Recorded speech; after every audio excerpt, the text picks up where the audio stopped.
PSG Fan TV, bonsoir à tous, bonsoir à toi Abdoul. Bonsoir Byron et à toute l'équipe de PSG Fan TV. Première question, qu'as-tu pensé de la gestion des hommes de Luis Enrique ce soir?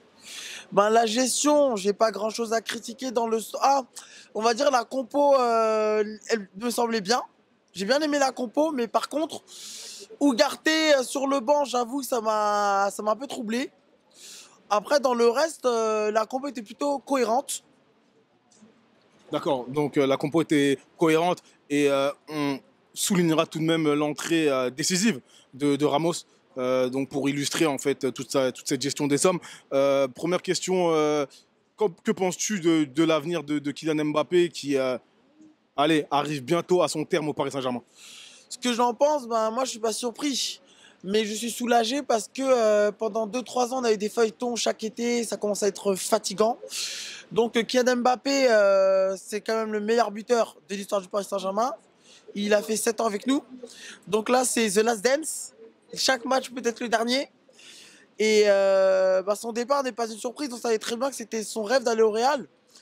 Comme je l'ai dit, il avait prolongé il y a 2 ans. Il a prolongé parce que le Qatar ne pouvait pas se permettre de laisser Mbappé à quelques mois de la Coupe du Monde, qui avait un enjeu diplomatique et politique. Donc c'est vrai que ça m'a beaucoup surpris quand il avait prolongé. Là, son départ au Real Madrid, c'est la vie. Maintenant, le PSG a bien existé avant Kylian. Tu lui en veux pas, hein, Non, personnellement? non, franchement, je lui en veux pas du tout, dans le sens où je pense que c'était son rêve de jouer au Real Madrid tôt ou tard. Il est resté 1 an de plus, alors qu'il aurait pu partir il y a 2 ans, il y a 1 an, il aurait pu partir. Donc voilà, maintenant, je souhaiterais le meilleur, mais j'espère qu'il finira très très bien pour Paris Saint-Germain, pour tout ce qu'il a fait, et on ne fera que le remercier. Très bien.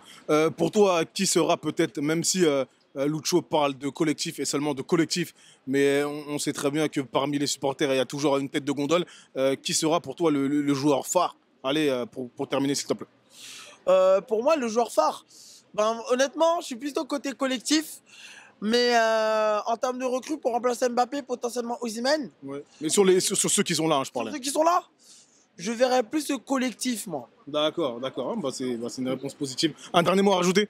Un dernier mot, franchement, le match de ce soir, trop laborieux. Heureusement que Ramos fait une bonne entrée, égalise sur penalty.